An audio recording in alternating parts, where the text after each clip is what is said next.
के दरवाजे बंद हैं, हर चीज़ बंद हो चुकी है। और इमाम अहमद इब्न हम्बल मुसाफिर थे, परेशान थे कि मैं कहाँ पर रात बसर करूँगा।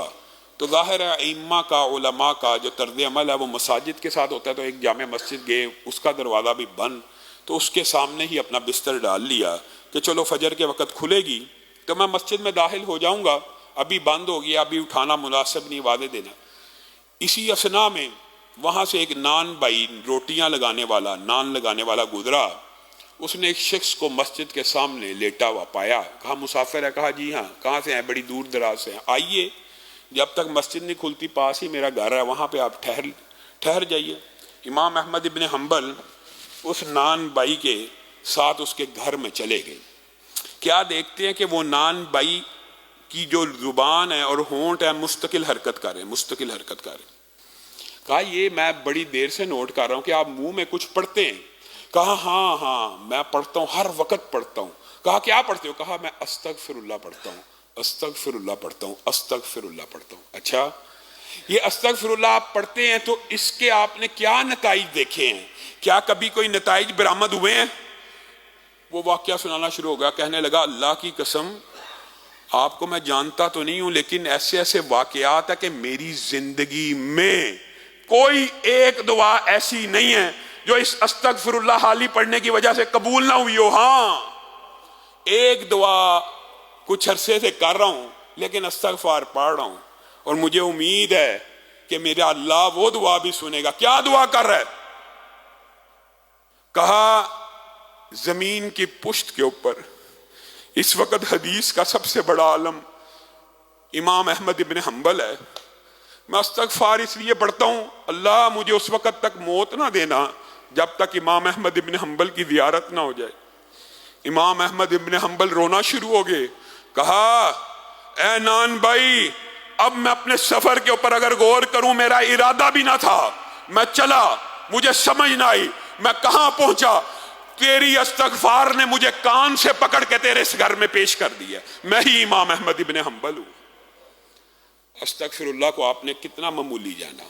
फकुल तुस्तगफिरू रब्बकुम इन्नहु काना गफ्फारा युरसिलिस समा अलैकुम मिदरारा व युमदिदकुम बिअमवाल व बनीन व यजअल लकुम जन्नात व यजअल लकुम अनहारा।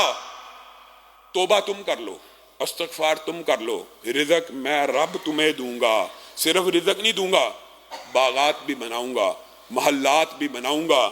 और तुम्हारा रब सिर्फ इन दो को नहीं बनाएगा, बल्कि इनको डेकोरेट करने के लिए नहरें भी मैं ही चालू करूंगा, फवारे भी मैं ही लगाऊंगा।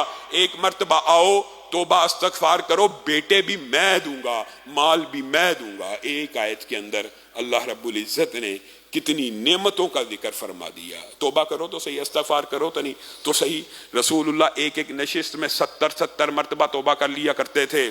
हाँ, तौबा से मुराद अस्तगफिरुल्लाह अस्तगफिरुल्लाह कहना 70 मर्तबा। मैं और आप एक मिनट में चाहे 100 मर्तबा कर सकते हैं, करते नहीं है। हमें क्या करना चाहिए?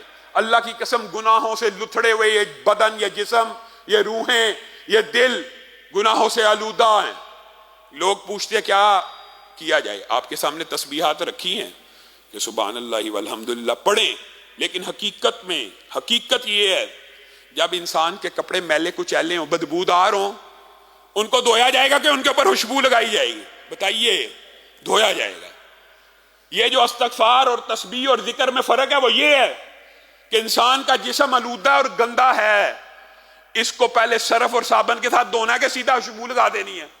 खुशबू लगाएंगे गंदे गलीज कपड़ों के ऊपर तो थोड़ी देर बाद चली जाएगी, फायदा नहीं देगी। लेकिन अगर लिबास साफ सुथरा होगा, लिबास साफ सुथरा, पकीज़ा, ताहिर, मुताहर, रोशन होगा, उसके ऊपर खुशबू लगाएंगे, कितनी देर तक रहेगी? लंबा अरसा चलेगी। तो पहले अस्तगफिरुल्लाह करके, इस्तगफार करके अपने बदन को, अपनी रूह को, अपने दिलों को गुनाहों से पाक साफ तो कर लीजिए। इन कपड़ों को पहले धो तो लीजिए, इन कपड़ों को पहले साफ तो कर लीजिए, फिर कुल हु अल्लाह पढ़िए, सुभान अल्लाह वल्हम्दुलिल्लाह वला इलाहा इल्लल्लाह वल्लाहु अकबर पढ़िए, वज़ाइफ पढ़िए। लेकिन गुनाह मौजूद हैं, जिस्म लुथड़ा हुआ, जिस्म बदबूदार है, आप अल्लाह का जिक्र कर रहे हैं, उतना फायदा नहीं पहुंच सकता جس طرح آپ کو توبہ کر کے استغفار کر کے ملے گا. 2 وظیفے سن لیجئے. استغفر اللہ الذی لا الہ الا هو الحی القیوم واتوب الیہ. یہ حضرت ابو بکر کو بھی بتایا اور دیگر صحابہ کو بھی بتایا کہ یہ وظیفہ ایسا ہے اگر کوئی بندہ صرف 1 مرتبہ پڑھے گا، اگر وہ میدان جہاد سے بھی بھاگا ہوگا، 1 دفعہ پڑھنے سے اللہ تعالیٰ اس کا یہ گناہ بھی معاف کر دیں گے.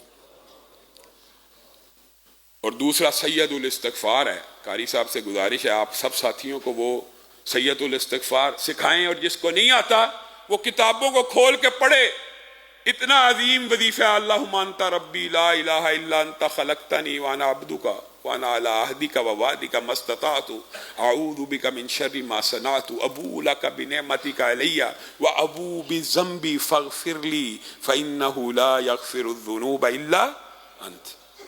یہ یاد کریں، یہ اکیلا وظیفہ، اکیلا. رسول اللہ صلی اللہ علیہ وسلم نے کہا اکیلا وظیفہ جس نے صبح پڑھا شام تک مر گیا جنت میں داخل ہو گیا، شام کو پڑھا صبح تک مر گیا جنت میں داخل ہو گیا. یہ 2 وظیفوں کو اپنی زندگی میں جاری و ساری